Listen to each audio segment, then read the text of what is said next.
Welcome to the top 3 overvalued DSTs. I am still, this is still a sound test right now.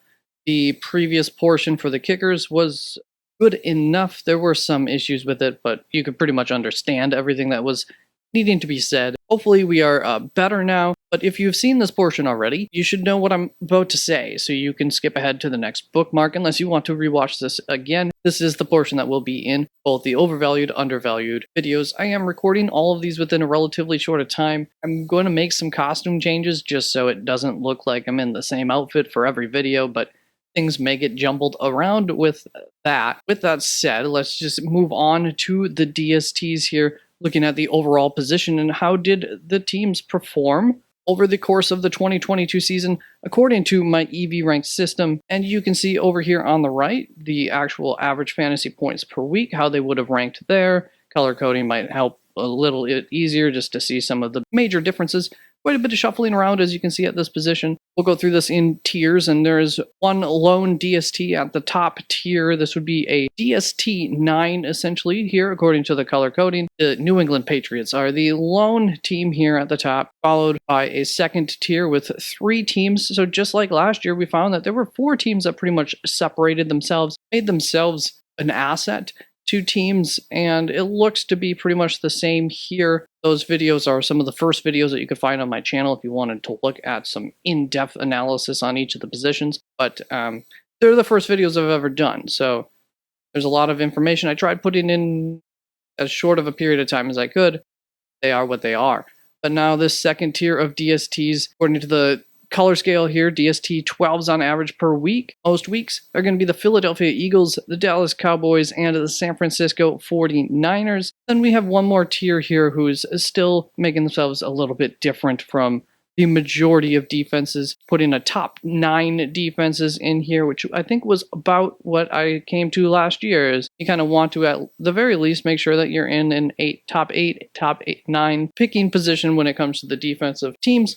And those are going to be our DST 15s, according to the EV scale. Baltimore Ravens in at DST number 5, followed by the Buffalo Bills, Jacksonville Jaguars, New York Jets, and the Green Bay Packers. Then at the 10th spot here, we have the Kansas City Chiefs starting off with their DST 18s, followed by the New Orleans Saints, Seattle Seahawks, Houston Texans, Carolina Panthers, Arizona Cardinals, Denver Broncos, Tennessee Titans, Cincinnati Bengals, New York Giants, Washington Commanders, Los Angeles Rams, Minnesota Vikings, Los Angeles Chargers, Indianapolis Colts, Detroit Lions, Cleveland Browns, Tampa Bay Buccaneers, and the Miami Dolphins to wrap that up. And these are all in the same tier. That leaves us with 4 DSTs that really stunk it up. I think it was about the same last year. Maybe it was a 6 or so that were at the bottom of the league, so within relative reason. And so I did do every DST for this analysis. And those bottom 4, the DST 21s or so on a weekly basis, are going to be the Pittsburgh Steelers, Atlanta Falcons, the Las Vegas Raiders, and the Chicago Bears. And for a point of reference as far as looking at how these teams do each week and what the number 1 DST would look like most weeks,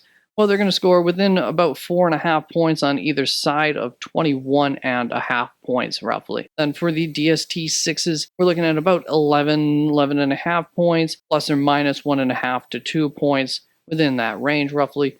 DST 12s are going to be 7.1 points. DST 18s would have scored you about 4.9 points most weeks. The DST 24s would have scored you about 2.2 points, and the DST 30s were really hurting you there, averaging negative 0.6 points most weeks, plus or minus 1.6, so anywhere from about -2, -3 to +1 to about +1 points. And so that is the ranges for those.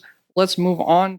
Coming in third place for my most overvalued DSTs of the 2022 season, we have the EV ranked 24th team, average fantasy points per ranked 15th, so a difference of 9 spots there. And that team is the Indianapolis Colts.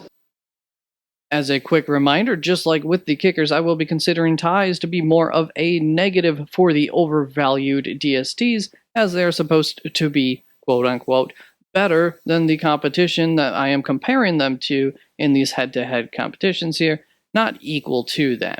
And for the Indianapolis Colts, DST 7 top 12 games is nothing to be scoffing at. However, Only 2 of those were truly week helping performances, one being a week winning performance even. Unfortunately, they finished in the bottom 24 in over 1/3 of their performances, 3 of which were 1 point, 0 points, and -1 points, and those really offset the positive vibes and made them a dangerous play throughout this season. Much more dangerous than the top 15 DST would make you think. So when comparing them versus the New Orleans Saints, Houston Texans, the Carolina Panthers, Denver Broncos, the Tennessee Titans, Cincinnati Bengals, Washington Commanders, Los Angeles Rams, Minnesota Vikings, and the Los Angeles Chargers, all teams that they are supposed to be better than according to the average fantasy points per week, we would find out that they would have a record of 73 victories, 70 losses, and 9 ties. Given their relative back end positioning here, as well as the fact that they did technically have a winning record against this group, that is why they were the 3rd overvalued DST and not any bit higher. Coming in second place for the most overvalued DSTs of the 2022 season, we have the EV ranked 27th team, who came in at number 18 for fantasy points per week this season, and that team is the Tampa Bay Buccaneers. And I could paint a similar picture for Tampa Bay as I did for Indianapolis. However, it was even more inconsistent, which is why they were lower via both the fantasy points scored and the equalized value systems. In week 2, they had the 2nd best performance of any DST with 26 points, as you can see right here. And that really helped out on the average fantasy points per week department. But outside of only 4 other solid performances, they were pretty bad, subjectively horrible for 7 weeks of the 2022 season, as you can kind of look through here. And I pretty much counted that as anything with 3 points or less as just being kind of horrible, really hurting your team. When we compared them against the Houston Texans, Carolina Panthers, Denver Broncos, Tennessee Titans, Cincinnati Bengals, Los Angeles Rams, Minnesota Vikings, Los Angeles Chargers, and the Detroit Lions, all teams that they were supposed to be better than according to the average fantasy points per week scored, we would find that they had a head-to-head record against these guys with 63 victories against them and 67 losses, and then another 5 ties to wrap that up. So despite a couple of great performances, they really were one of the worst DSTs to own previous season, unless you would have gotten lucky and played them the right weeks. That could always happen. Now it's time for a couple of honorable mentions for overvalued DSTs, and those will go to the New York Giants, who had an average fantasy points per week, ranked 14th team last season, but the EV would have put them at 19. And Washington had an average fantasy points per week rank of the number 17 team.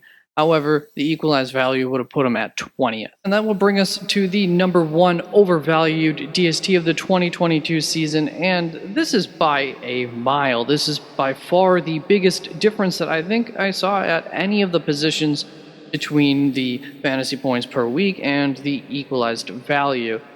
They came in at 26th on the equalized value scale. However, the average fantasy points per week had them at the 10th best team in the league, a top 10 team here, falling all the way down to a bottom 7 team.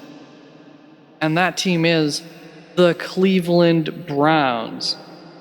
And so with a shocking difference of 16 spots between the equalized value and the average fantasy points, I did have to double and triple check this. I couldn't believe it initially when I saw it. And additionally, I was sure that the head-to-head record would try to make a fool out of my EV system. I didn't think that it was going to end up looking too good for me. But that was not the case. The Browns did have the single best performance of the season, boosting their average fantasy points per week, as you can see here in week 13 with 30 points. They also had a top 3 performance and 3 top 12 performances, helping to hold up that big boost that they got to their average. Unfortunately, for some out there, the Browns had as nasty of a floor as they had a pretty ceiling. They were very, very inconsistent, and if you tried riding their waves, you very well may have gotten bitten by them. They had 3 3-point performances, a 1-point performance, 2 0-point performances,